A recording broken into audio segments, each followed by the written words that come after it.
Hey, what's up, guys? Welcome back to the EmpowerUp podcast. My name is Byron Beasley. I'm a software engineer.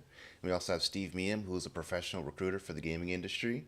In the past, Steve and I have noticed a lot of the same mistakes and pitfalls being made by people looking to transition into the gaming industry, people with our early career, and we'd like to kind of help point out those mistakes and help them avoid them if possible. And to do so, we bring on guests from around the industry to kind of help share their insights, share their story. And today we have a very special guest. We have Alexia Mandeville, who is actually a lead game designer at Niantic. So, Alexia, do you want to kind of introduce yourself and maybe give us a little bit of your background and we can go from there? Yeah, sure. Thanks. I'm Alexia. I am originally a Floridian. I went to school at University of Central Florida for game design undergrad, as well as I got my grad in virtual environments with a focus on augmented reality games. And since then, I went into haptics in the Bay Area and have popped around from company to company. And I've landed at Niantic, currently working on games and AR technology. Cool. And one thing I wanted to point out, you guys may not be familiar with the name Niantic, but I'm pretty sure you're familiar with some of their products, namely Pokemon Go, right? That's a pretty big one. And first of all, thank you so much for taking some time out of your day to have this chat with us and to help inspire the game developers of the world. One of the things I love to do is ask about what is your background? Like, out of all of the things that you could be working in the world, how did you decide that you wanted to work in video games? Because I know everybody's got a very unique kind of story, their own unique kind of ways that they got into the industries and inspirations. Like, what is that for you? Yeah, I am a generalist at heart, and I love just learning about new stuff. And being a game designer is really about knowing how to do a lot of different things. And there are some things that you master eventually, but really just knowing how to work with engineers, work with artists, work with data science. And I love being able to dabble. So, how I started getting into it is my grandpa and I would play Myst. He was building computers as I was a kid and TVs. So I got really into technology and games because he was just curious about them. So I started doing like graphic design as a kid and playing Neopets and doing HTML and HTML for the web page, if any of you have played Neopets before. And I just got into the intersection of art and technology. And I originally wanted to do chemistry. My parents are both pharmacists, so they were like, do chemistry. So I started doing that. I did not love that. I made my way into computer science.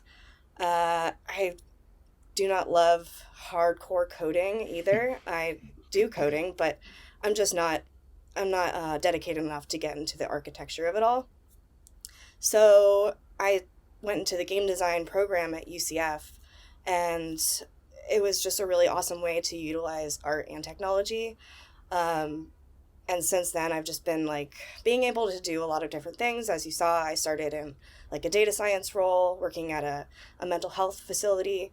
And I've done a lot of different odd jobs. I've been a pedicabber, I've been a graphic designer, I've been a game designer, and just being able to experience all of these different facets of life and job roles is really it inspires me in my games, Mhm. and it's imperative to like get inspiration from different places to make different games and like come up with different mechanics and come up with different systems. So I kind of have a question related to that. I'm also consider myself to be a bit of a generalist. Have you found that to be a bit of a challenge or an advantage when you're seeking opportunities?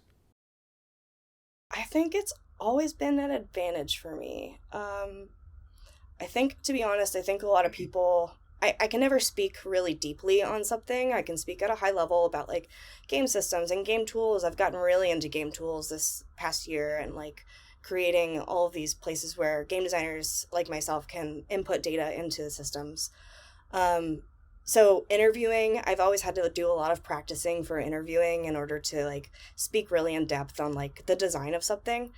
But the strengths that you get from being a generalist is being able to collaborate. And I think that the job market is really shifting, or has shifted, to collaboration in general. And they're really looking for people who can work with a bunch of different roles, because whereas at like Facebook, we would reorg and like switch teams every 6 months to a year. So it's really important that you know how to work with a lot of different people and you can like speak their language. Awesome. So I think it's only going to get more shifting that way as we can look up things on the internet, and like the internet has the depth of knowledge, and just being able to work with a variety of different people. One of the things that you mentioned is that you went to UCF, and obviously you got a degree in there. I know one of the things like our audience asks about is not just the technical skills, but you touched on what are the soft skills that are needed in order to survive in the industry. Can you go into some of that a little more in detail, and what are some of the things that you learned regarding soft skills that you may not have picked up in like a formal academic environment? Yeah. In college, so in undergrad, I started getting involved in local game communities. So I never actually got involved in IGDA, but we had things like Indienomicon, which was this generalist indie game developers, and they would host game jams. I hosted a few game jams myself. I would go to Global Game Jam every year. There was this one that was space themed because Orlando is around the Space Center. That was my first game jam. So anyways, I did around 16 of these, and that's what really taught me not just the technical skills, but to answer your question, like the soft skills of project planning, understanding scope. I feel like that's the hardest thing for people to understand when they start getting into games. They're like, I'm going to make an MMO. No, you're not going to make an MMO your first game. Dip your toe in. So yeah, scope, knowing how to plan projects, knowing how to plan the correct time estimates, understanding how long it takes to make one single animation as like your animator friend is going to make. They can't just whip it up in an hour. And just being able to speak and present your work and like pitch it in a shorter way than getting people into playing an entire game. So after these jams, we would bring it to the small conferences in the area, and a lot of people wouldn't play an entire game demo. Like if we made a 3-hour game, they're not going to play that game in 15 minutes or 10 minutes if they're there. So you either have to cut it up and splice it up into like a small version of it, or just like make a presentation on it with gameplay videos. And that was a really useful tool and like useful practice for me to get into in order to present to people at work, like stakeholders, executives, or just like people who are going to fund you to make your game. So those are the types of soft skills that I didn't get out of school as much, even though we did do presentations. It was just more like in the real world. That's awesome. And you mentioned that you participated in 16 game jams. Holy cow, that's awesome. And I'm wondering, like, out of all of those game jams, which is the most memorable game that came or experience that you had out of all of those? Yeah, there are a lot of really bad ideas. There are a lot of really failed games, as I'm sure you've known. Have you two done game jams? Yep. Yeah, definitely. My favorite one was most recently, so Facebook always on campus in the Bay, they held Global Game Jam, and I've been like 3 years in a row. But this one, I got like a few of my friends to come in. A couple of my Orlando friends actually flew in to come jam with us because we had been frequent jammers in Orlando. And so it was a concept artist, a 3D modeler, an engineer, myself, and then another engineer. And we were just like spitballing ideas about things some of these people had never met. So we were spitballing ideas, and we landed on one. We ended up calling it House Haunters, and it was an asymmetric game. I always loved making asymmetric games and game jams because they just seem lower scope if they're not networked and they're local, and you get a lot of like gameplay that you can play over and over again. So we made this cat game where you are looking to buy a house you get into the house and you find out it's haunted and the ghosts are trying to break things. So one team of people are the ghosts and one team of people are the cats. The only thing is the cats can't see the ghosts, so they're trying to like track them down and fix the house as they're breaking it. It was just fun. Holy, It was great. That is absolutely awesome. And I love that in game jams, that is a type of environment where you can experiment more, right? Because it's just a very short experience. And actually, for the listeners that don't know what a game jam is, could you kind of explain that to them? Yeah, sure. It's typically a weekend and there's a theme, usually a theme or a prompt, and it's usually very broad, so you can experiment underneath that. And you can either stay the entire weekend, or if you are a tired adult like I am, you go home at the end of the day, and then you come back in the morning, and you are just free to like make a game, and then you present all your work at the end of the jam, usually on a Sunday night. Awesome. And then for those that are looking to participate in these types of events, game jams and stuff like that, like how did you find them, and what would you recommend for others that are looking to do the same? I found them through, so I was in the UCF, I forget what it's called. It was a game development club at the university. So I was involved in that. And then I also worked at this place called E2I Creative Studio, which was essentially an indie studio that for serious games that was funded by the university because we did a ton of like research into simulation and training. So somebody there was like, hey, do you want to do a jam? I had never done it. I think I was like 22 at that point. And I was like, yeah, sure, why not? So we ended up going, this was the space themed one. And we made this game that was we were inspired by Mass Effect. And it was going to be this really big game. It actually was not fun. We didn't finish it. But it was a really fun experience. We got pizza and like we just hung out. And I was really proud that we finished something. That was awesome. Right on. And then another thing that you touched on is that you went to UCF, and like there are so many game development schools in the world. How did you decide there, and like were there any other options? Was this a difficult decision for you? Like what was that like for you choosing your school? That's a touchy topic because there is Full Sail there as well. There's like this battle against UCFers plus Full Sail. But I chose it because it was close to my home. I grew up in Florida on the beach side, and I also got a scholarship to a state school anywhere in Florida. I don't think that's available right now. It's called Bright Futures. So it was just easy for me. All my friends were there. The school is really great. It's a huge school. They have a lot of opportunities. And it was just cheap. I did not choose Full Sail because it is very expensive and I just didn't have the money. But I think I got a great education out of it and great networking out of UCF. And I think my only regret, which is not really a regret, is I just didn't move out of state as a college student. I'm more than making up for it these days, but I would recommend like going to a school that's out of state to like get new experiences. But don't break the bank. So can you touch on that a little bit? Getting new experiences, like what does that mean to you, and like how has that helped you develop in ways where how did it open up ideas that you never knew of before you had moved out of state? Yeah, it definitely opened up my mind to other points of view. So growing up in Florida, I didn't interact with a ton of diversity and just thinking. And then I moved to the Bay, and there were like they were immigrants that I just didn't have that perspective. And they shared their stories with me, and I was like, wow, that's like a whole different world that I haven't lived in. And I love that, being able to see like what other people are going through. And on top of that, just like traveling in general. So recently, I'm in Texas right now, but I just drove across the country from California. And I met up with my friends in New Mexico and went camping. And one of my very favorite things is to just road trip with music on.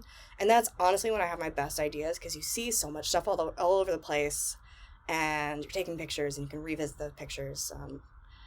I don't know if you have ever been on a road trip, but it's super inspiring. Yeah, absolutely. And like that just makes me want to dig into kind of your brain as a designer, because the way that you think is different from the way that a lot of other people think. Like I'm sure that you find so much inspiration around the world with things like the design of cars, the design of apps, the design of hardware and software. Like what is it like to be in the mind of a designer on a day-to-day basis? So I'm working on a project at Niantic that I've been on for a year, and um, it's really easy once you've been working on something for a year to like not come out for air and not understand like looking at it holistically. So I've been on break for 2 weeks and doing these traveling and stuff. And I just needed the time to get more inspired because when you're working on a game, you're just like in it and you're trying to solve all these problems all the time. And like I'm working on game systems and game tooling and I'm constantly talking to 50 people at a time. And being a designer is really just like you have so much scope and you have to uh, curate all of these ideas from everybody because it's Hmm. not just your ideas. It's mostly not my ideas. It's mostly me curating other people's input and then siphoning it down into something that works with the existing systems. And sometimes you need a break and you take a break and you get inspired by this is going to sound silly, but like I review bathrooms on Instagram with my friends and just looking at all of the design of bathrooms and like different architecture and different wallpapers and different patterns. This goes into all the visual look of game design or even like the architecture. Hmm. So I wouldn't say that goes into that feeds into any of the game systems, but it's just really great to take a break when you are getting so into something because you can burn yourself out and you won't even realize it. That's cool. And so I understand that you've been working on like whatever the project is for a year. You take this time off. How do you balance the, like 50 opinions of the people in the studio with like the user experience for the end user? Because I've been working in AR and I've noticed more and more lately that user experience is kind of king with VR and AR. So what I like to the process that I like to go through is um, we're in a stage of development where we're getting user feedback. But in the beginning, I would start these structured brainstorms with the dev team. Typically, people brainstorm. I've seen people do this where they just like get everybody into a room and they're like, talk, everyone talk. But I find that really frustrating as somebody that doesn't like to be assertive or aggressive sometimes. I'm just like over it. So a lot of people on my team are similar to that. So we get them into a spreadsheet and I have some prompts. It's very similar to Game Jam where it's like, give me all your ideas onto the sheet. And then I use that to look at our existing game systems, all of our existing assets, and then like looking at our timeline with the producer and curating that. But then you're adding the user feedback as well. So um, I have worked in places where I've had people like live ops working to collect all of this information and then Mhm. give back sentiment reports for us.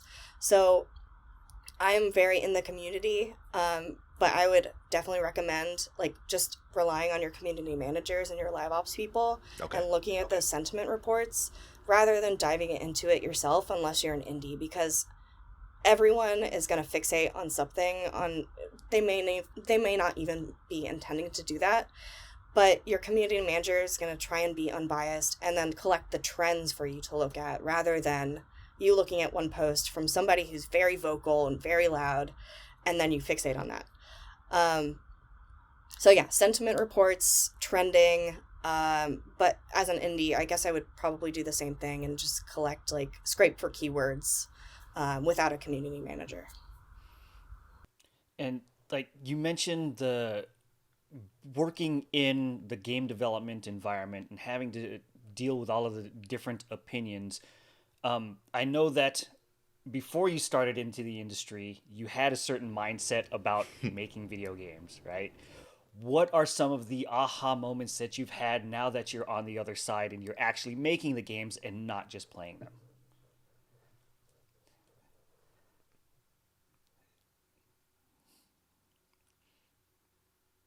Like for me in particular, like I it blew my mind how much work actually goes into making a video game. It's not just something that pops up out of nowhere. Like all of the things that have to be thought about, from the sound to the stages to the color schemes to how the monetization is going to work and things like that. And those are things that just blew my mind, because I didn't even realize that somebody had to think about these.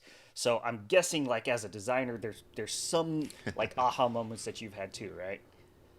Yeah, I think one is I've always worked really closely with QA, quality assurance, and it's really true that the 90% of, or what is it, the saying where it's like 10% is the hardest part. Yep. You The get last there 10%. and then yeah, shipping it at the end is the hardest part. So I didn't realize how true that was until I've been in it, because you have all these bugs that are constantly popping up all the time, and QA is doing so much work to reproduce all these bugs. Like, it's not just the bugs. Something might break in the game, and then we as a dev team have to help them reproduce it. There might be multiple reproductions, and just, yeah, figuring out how to stabilize everything has been a bigger task than what I initially thought, especially on bigger games like what I'm working on, than something at a game jam, where at a game jam you're like, it's kind of broken. I may not revisit this, so it doesn't matter as much. Definitely also the marketing team, like working with the marketing team and just getting all the brand guidelines done, interfacing with other teams who may be using those branding guidelines that you are making for this game. These are full-time jobs where the designer is part of every single one. So yeah, the designer just has a huge scope on all of these games. And Gotcha. what's the structure like as a designer? Do you work with a team of designers? I understand you're like the lead. Are there certain tasks that you defer to maybe like associate or junior level, mid level designers? I am the only game designer on my team. There is a UX designer and then another like hybrid UX designer technical artist. So that is another aha moment that I had at some point, where you really just have to like, I've never historically been great at delegation, but you really just have to like trust your team. And what I do is I just trust the UX designer to do whatever he's going to do. I just don't have the scope or the bandwidth to worry about it all the time. So I'm like, I need this. This is the game system. This is how it should work. Here are the mechanics. I need you to solve this problem. Like, these are the problems. And I personally don't like to give them solutions in the beginning, because it takes brain power for me. And I also want to trust them to create those solutions and feel agency and empowerment to do their job. And they usually do something really awesome. So I trust them to do whatever they're going to do. But that's been the general structure of the team. And then we also work with Niantic actually just shipped Lightship, which is an AR dev kit platform. So we Right. work with that team as well to kind of like battle test the tools. Cool. Wow, that is awesome. And then you mentioned that you work with other types of designers. So, like, you're the lead. You said you also work with UX and UI.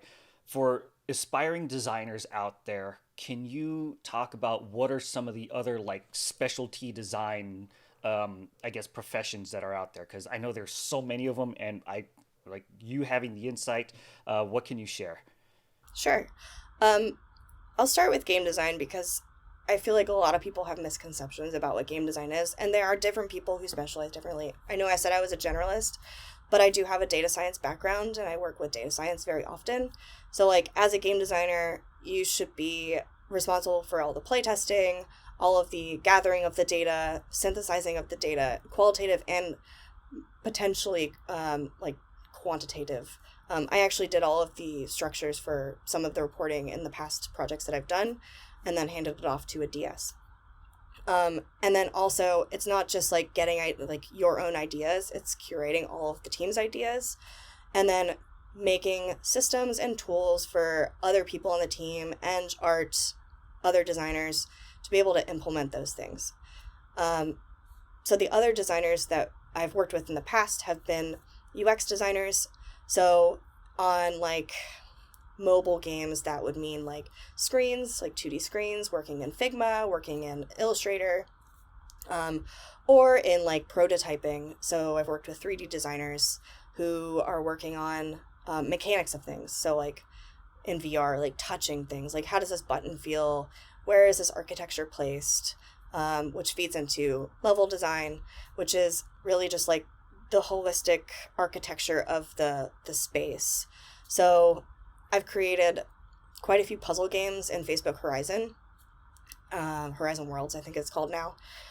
And what I would do is like create the top down of the experience of the level and then map that out in VR. So for everybody who doesn't know what Facebook Horizon is, it's a VR platform where you can like make games, make experiences in VR. And then what the level designers would do is go in and like figure out if the space felt good, like where we would work on like first person shooter things, where we needed to have choke points, that type of thing. Other designers, content strategy. So as a game designer, I'm writing a lot of the content, and that includes lore, narrative, just general text, like informational text, first time user experience text, and I'll pass that off to a content strategist. They could also be called narrative designers too. I think content strategy is more tech term than games term. And they'll go in and do a pass on just editing.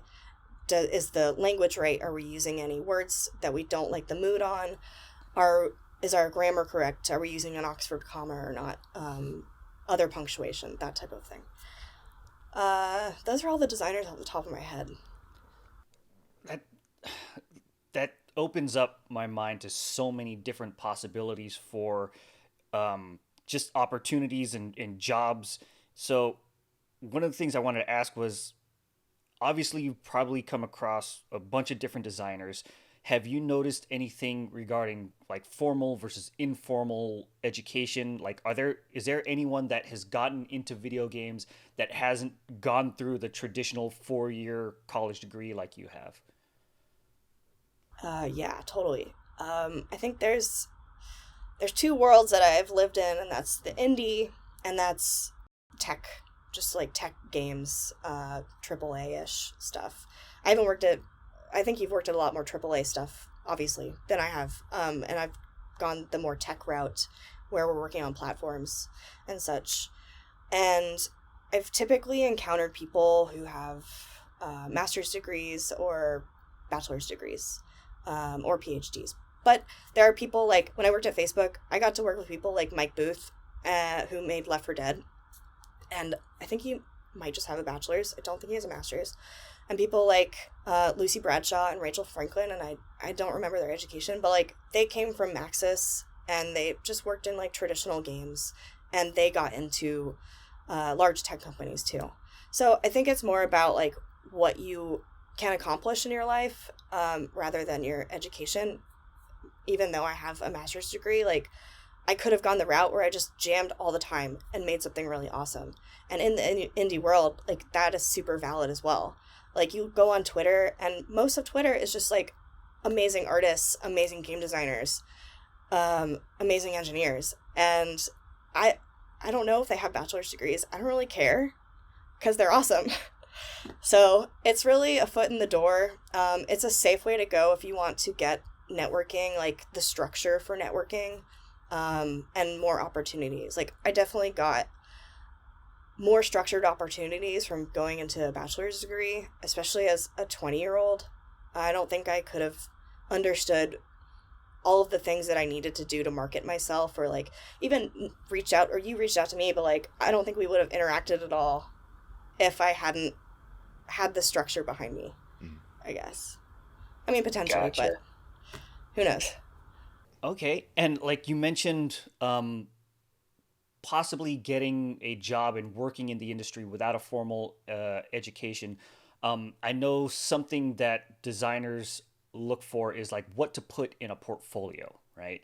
As a professional, what is something that, like a portfolio that somebody could put together that would catch your attention? Like, what's something that you would look for? I used to think that it was, I think this is the two worlds thing again, where there's tech and AAA games, and they're looking for highly structured portfolios where they have your best work shown, not a ton of one-off projects that you haven't finished potentially. Like, that's more suitable for a blog. And then there's like the indie world where there's this person called Max Weissel, I think his name is. He works in VR, and he just has this off-the-wall website where you can like drag some windows around, and it's like super colorful and super quirky. And I've seen other indie designers that have those types of websites where it's like very non-traditional, but it catches my eye personally because I know that they're creative. I know that they think outside of these like structured portfolio boxes. And they're also doing like things on Twitter, things on LinkedIn, and like marketing themselves as that type of person. But definitely if you're looking to get into places like Riot or Blizzard, like having something that's more structured, where you have pieces that have, if you're an artist, maybe, I'll talk about game design, I guess. If you're a game designer, you're showing the breadth of your work. You're showing up-to-date work. You're showing how you collaborated with different people in the team. Maybe some art that you've done, maybe some games tooling that you've done, maybe some writing that you've done, and showing the process on how you got there. So Gotcha. so you care more about kind of the journey and how well they can explain it versus, I guess, the form?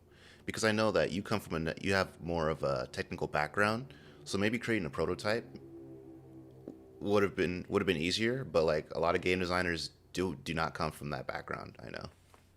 Yes, and I think that most game designers should have a little bit of a technical background because you're working with very technical people. And like, I personally am asking the engineers, we have like a team of 10 engineers or something, and I'm constantly delegating work to them as a game designer. So like, I have to know exactly what the requirements are and what I am asking them to do, and I have to be able to answer their questions when they're like, what does this thing do and how should it act, and like how does it hook into this other thing, and like what does the underlying game system look like. We have, I think a lot of places have these like data management systems. So we have a data management system, and I'm really designing the data management system on the game side in Engine. Mm-hmm. So like I have to be able to speak to engineers about how to do that, and having scripting background and blueprints background really helps me just easily talk to them. So you mentioned like sprucing up your technical skills for somebody that's looking to get into game design. What are some of the programs that you would recommend that they start learning, and how could they actually find those programs? Yeah. I have another story. I would say get into Blender and get into Maya, but the longer story is I managed an intern program at UCF, and there was this person who was really into Blender at that time, and I think I was probably 25, so 6-7 years ago. And everybody else is using Maya, and I was like, you should use Maya. This is like the industry standard. I know that it's paid, but like this is how you're going to get a job using Maya. And I think I've changed my tone since then, because I don't think the tool really matters. Like, Blender is super popular now, and it's free to use. And it's just as powerful, if not more powerful, than Maya for a lot of things.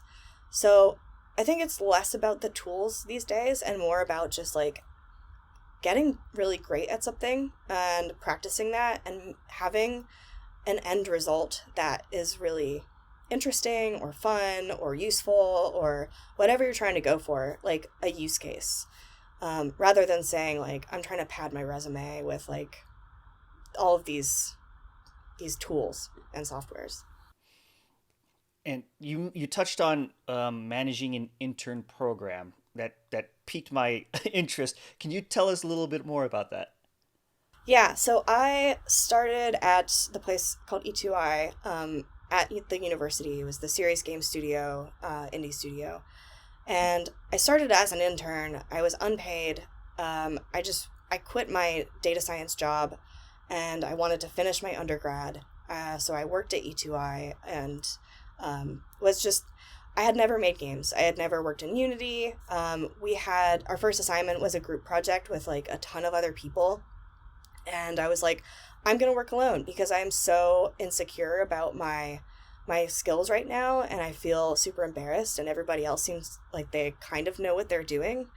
So I went off and I like read a book and I made my own project. I learned a lot about Unity, and after that point, I was hired by the studio as the game designer. So I led all of these. It was a team of 10 or something. And every summer, we had, not summer, every fall we had a team of interns that would work with us. So I had like 15 interns at this point, and we would do game jams. Like this is where I either organized game jams or I like got people to go being in game jams. And they would choose their own projects. It was pretty like free form. So I think I asked somebody to make a hot dog shooter in a Google Cardboard at some point, just because like I just needed them to make something. Like that's where I was at when I started too. It was just like, it doesn't really matter what I make. I just need to make something so I can get in a direction where I'm practicing all the time, because really that's like how you get a really awesome end result.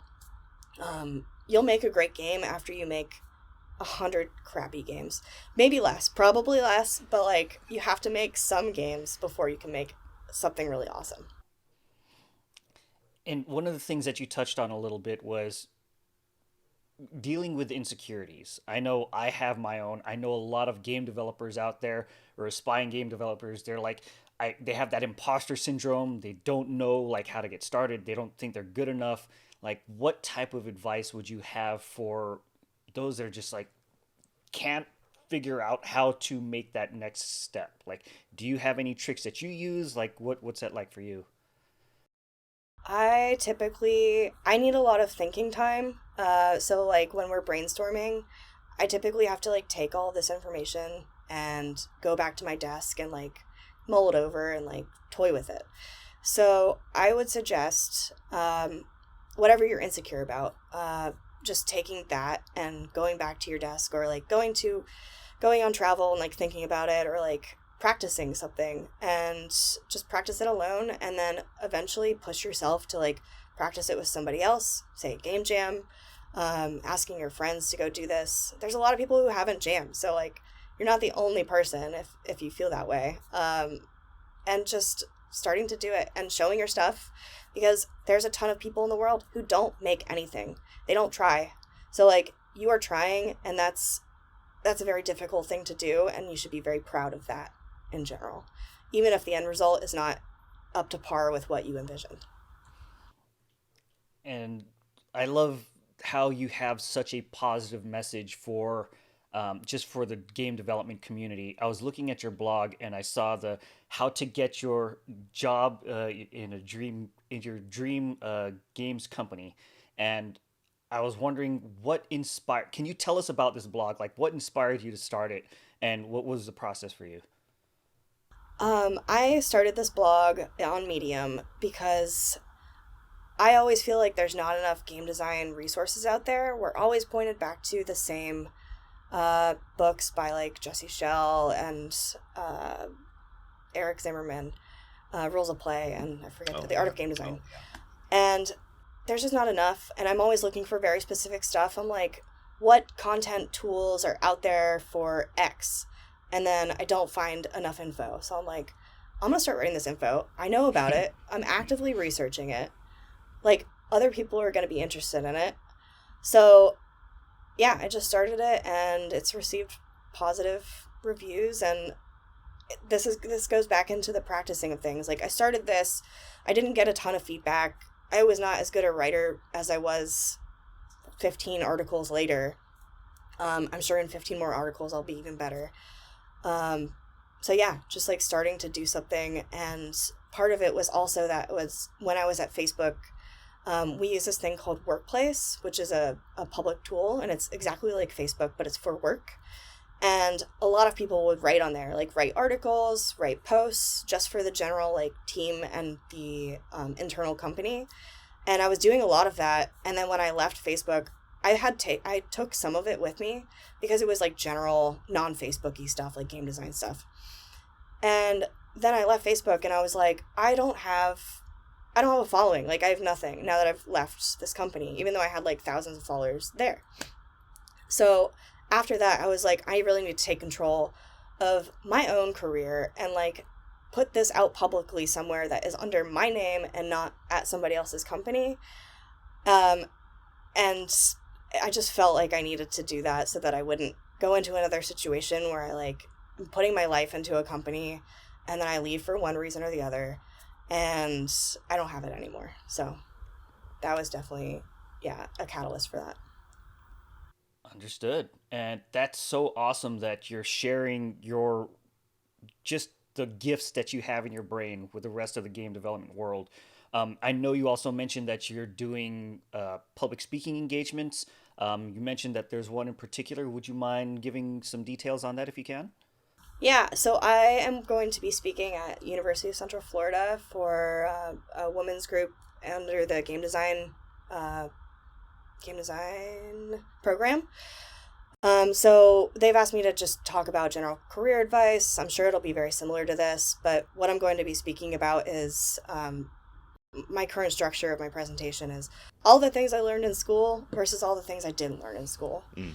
Because when I was in school, I was like, this is everything I need to know. I don't need any more. Uh, and I was just a young person. So I learned a lot since then. I can imagine. Definitely understand the nuances between being in education and then when you have to make the transition into the traditional work environment. And yeah, there's stuff that I'm still learning today, and that's why we're doing this podcast is to help kind of give some insight to all of those game developers out there. And another one of the things I want to talk about is obviously you're a gamer and there's some games that you've played that have inspired you. Like, what were those most impactful games that helped you decide that, hey, you know what, I want to do this as a profession? Um, so I think this has changed over time. Definitely The Sims and Neopets were big inspirations for me because Neopets would let me be involved in this community, this virtual world as an escape. And then also it gave me this store that I could completely overhaul, similar to MySpace, where you like can change all of the facade of it. And I found that really interesting because it was the intersection of art and technology in this like other world.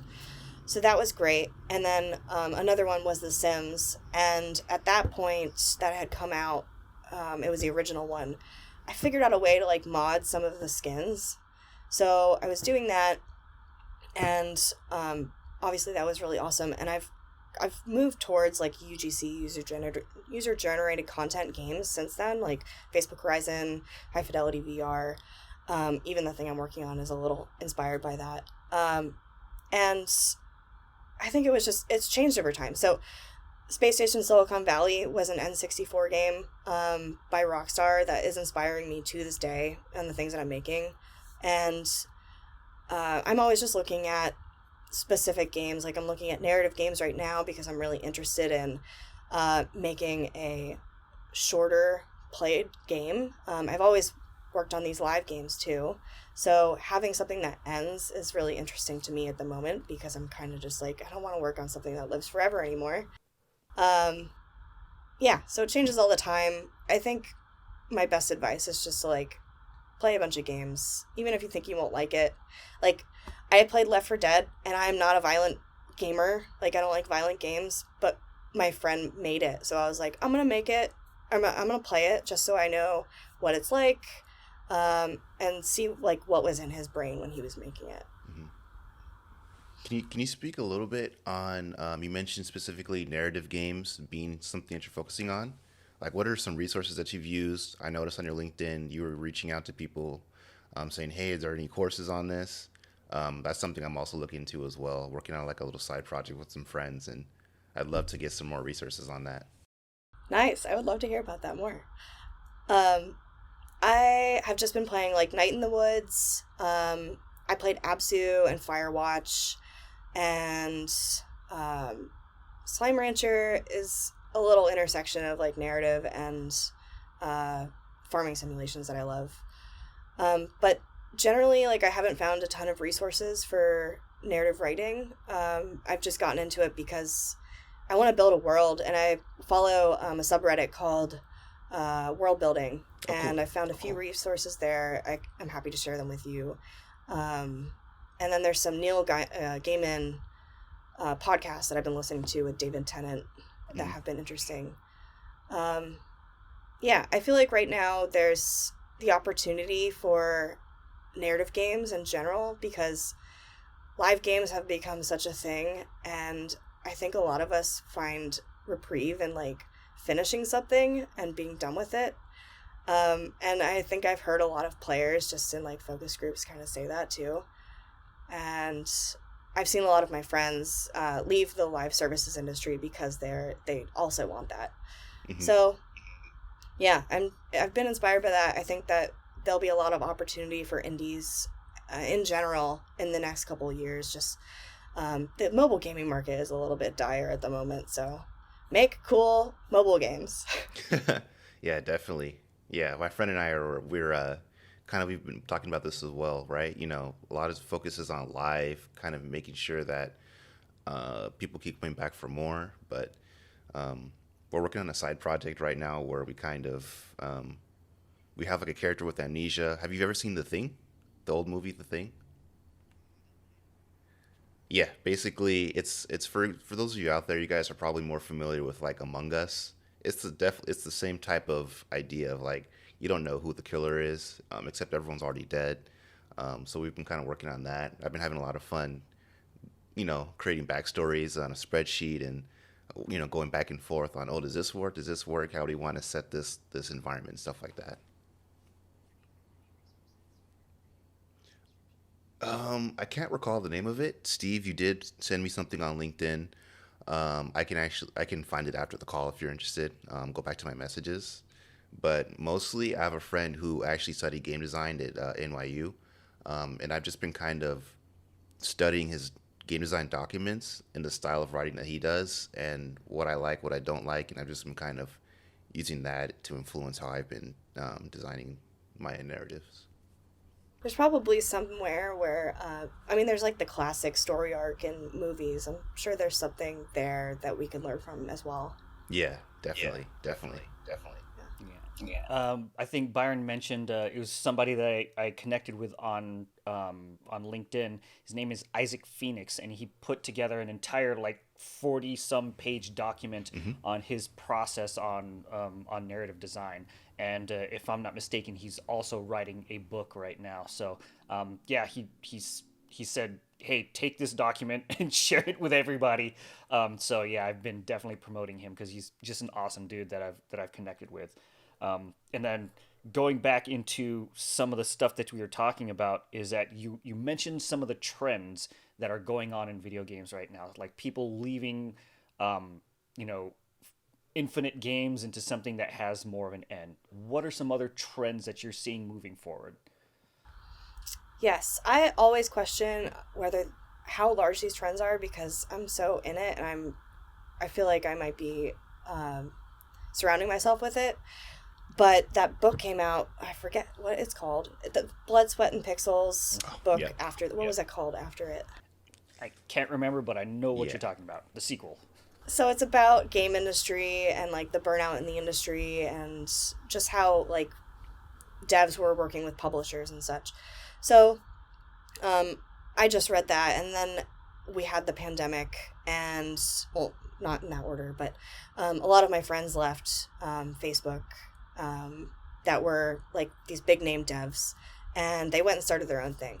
So I think a lot of the trends that we're seeing is people are like, I'm a millennial, and a lot of my friends are at the stage in their life where they've been at these companies. They have accomplished what they want to within the structure of someone else's company, and they're looking to start their own thing, and they have the means to do it, or they're finding the means to do it. And so I've seen these people leave. I think a lot of indie studios have been starting up. Um, how many of those will succeed? I don't know, but like hopefully a lot of them. And the general perception, just from like the world's perception of these tech companies, is not great. So like we all know Meta and Facebook, and we all know some other companies. I don't need to name them, but um, yeah, these larger companies are just poorly viewed at this point, and I think people are really interested in seeing the underdogs do well, and like seeing the little people like get powerful and show their art and show their perspective. So some of that's one of the trends I've seen. I think that mobile in general, there's just not a ton of mobile games that I'm interested or my friends are interested in. There's like Stardew Valley ports, which Stardew Valley is amazing.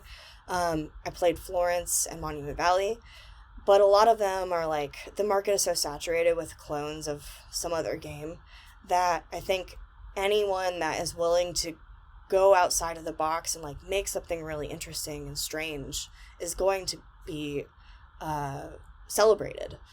And it takes a lot of gumption to go and do that, because like a lot of these companies are just looking at trends of other things. So like user generated content is a huge trend right now. Roblox is doing really well. They've been working on Roblox for like a decade. VR chat has been working on it for like 7 years or something, and they're doing really well. And we're seeing all these other places that want to do UGC, or they want to make it marketplace, or they want to do NFTs or something. And I think people are just kind of over it and they want something new. And I don't know what that new thing is, but I'm excited to see it. Is there anything in particular that you would love to see? I mean, I know as a game designer, there must be some ideas that you have in the back of your mind that maybe if you had all the time in the world, you would love to work on. Like you mentioned, narrative games and stuff like that. I would love to see. So I wrote that article going back to the dream job thing about Niantic because I got my degree, my grad degree in location-based games.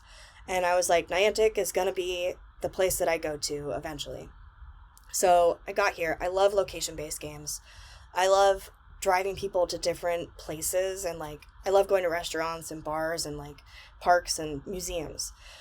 So I would love to see more location-based games, whether that's on Niantic's platform or elsewhere, or alternate reality games, ARGs, or puzzle hunts. So like I'm currently making a puzzle hunt in San Antonio where I'm located. That's about grackles and the mayor being powered by grackles, and the grackles have all left San Antonio. Sorry, a grackle is a bird as well. Yeah, I was going to For ask people about who that. don't know. It's a very annoying bird that people either love or they hate. So I'm using a puzzle hunt structure to like drive people to these different places, and I would just love to see more communities make more of that, because the only reason I'm able to do this type of game is because I know the San Antonio community. I know that the mayor is awesome and everybody loves the mayor, and I know that people either hate or love this bird, and I know the Riverwalk area and like where the hot spots are and where the cool spots are.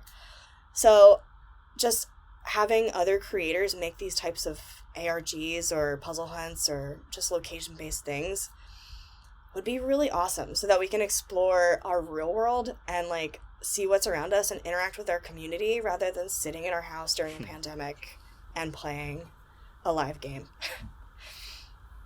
And you mentioned that this is a project that you're working on. Like, how could people learn more about that? Like, is there a website? Because it sounds super cool, and I'm like, I kind of want to get involved myself. Like, what would somebody be able to do to learn more? I'm currently working on it. I have a Twitter account for it called Where Are the Grackles, and I'm working on the website for it now, and I hope to have it out in February. And I think there will be press on it because people have reached out to me already. Oh, cool, cool. That's awesome. And how do you spell crackles, by the Yes, way? it's Grackles. Les. Okay. Okay, okay, yeah, Les. I'm writing Gotcha. it. Right on. And like, there's so many things that I know that you're working on, so many ideas that you have in your head. How do you see your like career path moving forward? Like, are there any big dents that you want to make in the video game industry? Like, what's your vision like looking for you? I just want to make something that I really love. I think that I was always all in on VR, and I've kind of drifted away from that, and I've kind of moved more towards just like these location based things, and I think that's what I would like to continue doing. I got really tired of putting a VR headset on my face, but it is very fun and like very awesome to build things in VR. I would love to be able to empower other people to create games with some like narrative structure and like puzzle hunt structure in the real world. I don't know what that looks like right now, but I think I will probably next do something on my own and make something that I really care about. Not that I care about all the things that I work on, but like there's a difference. Yeah. Yeah. Definitely. And being able to follow your heart, follow your passion with the things that are internally driving you is so important. And that's why I love talking to game developers, because you have a pretty good idea that they're doing something that they love, right? As opposed to some of the people that just kind of fall into jobs just because like their parents wanted them to do that. So that's why I love having these conversations, because they're so inspiring. Because you strike me as somebody who absolutely loves what you do every single day. And that's a message that I never got when I was a kid, and I know a lot of other kids aren't getting that too. So just to be able to have this conversation is freaking awesome. So thank you so much for that.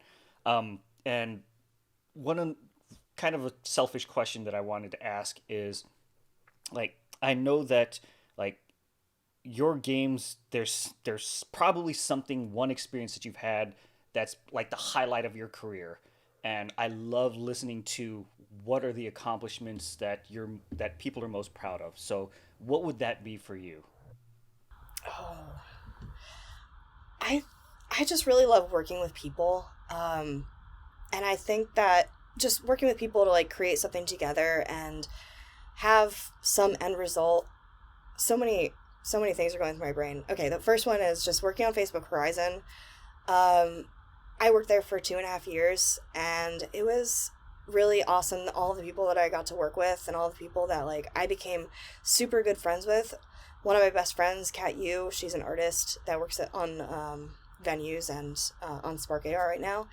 But we became really close. I met just tons of people at this place. Like one of my most trusted mentors is he went somewhere else, but like yeah, I just met a really awesome amount of people who were very inspiring, and we got to ship the beta version of Facebook Horizon while I was there, and just being able to like, it was very stressful bit while we were shipping it, that last 10%, but being able to like sit at my desk with the community manager and like click go on that for like a group of people, and having all of the feedback come in, like that was pretty awesome. And then we hit a gong to say we shipped it, type of thing. That was a Facebook tradition. That was really great. Other times, like all the game jams that I've done have been very, very fun. The one that I told you about at Global at Facebook that one time was a really awesome end result, and it was very fun. There were no like, usually there's like some tension and like decision making and stuff, but that was very just like awesome and easy, and everybody was like, that's the decision we gotta make. It was just, it felt very cohesive. And then also meeting people down the line that went to the same game jams as you or did the same things as you. So I work with somebody named Roston right now at Niantic, and they are just a creative genius. And I met him at Global Game Jam actually, and we jammed. We didn't jam on the same team, but I always knew of his work because they always made these Alexia games that were voice activated games, and I was like, that's the weirdest thing I've ever seen. I love it. So yeah, just having those like connections and meeting new people. It's not one point in time. It's really just like a weird timeline that happens throughout life. Awesome. Cool. And holy cow, I just realized that we hit the hour, and it's amazing how fast these podcasts go. I'm gonna let Byron kind of do his thing here. I'm not sure how much time we have left, if we want to keep going or not. Byron, like, go ahead and lead the way. Yeah. Really good episode. Yeah, we are nearing the end of the hour. I didn't want to take too much more of your time. This was a really, really interesting conversation, so I appreciate you coming onto the podcast. Are there any kind of parting words of advice you'd give anyone looking to get into UI, UX design, narrative design, game design, any of the fields that you've done already? And where can people find you? Do you have like I know you have your blog. Do you have a website? Go ahead and promote any of that stuff, as well as your when is your talk at UCF? I don't know. Oh, February 6th, I think. It is February 6th. I don't know if it'll be recorded or public, but Okay. so thank you so much for having me. This has been really awesome, and it's great to meet you too. You can find me on Twitter at FlexMandeville, and then also on Medium at medium.com/Alexia Mandeville, I believe, or it might be the other way, and LinkedIn, Alexia Mandeville. Awesome. I really appreciate Oh, it. parting advice: just make the thing. Just start, Thing. just start and share it, and get over that fear of like sharing it and being embarrassed, because everybody's gonna love it. Awesome. Well, thank you so much for coming on the podcast. And all right, so that concludes this episode of the EmpowerUp podcast. Thank you guys so much for watching. This is also really cool for us because this marks the first episode of the new year. So I guess we could call it season 2 of the EmpowerUp podcast. Nice. All right. See you guys next time. Awesome. Thank you. Thank you.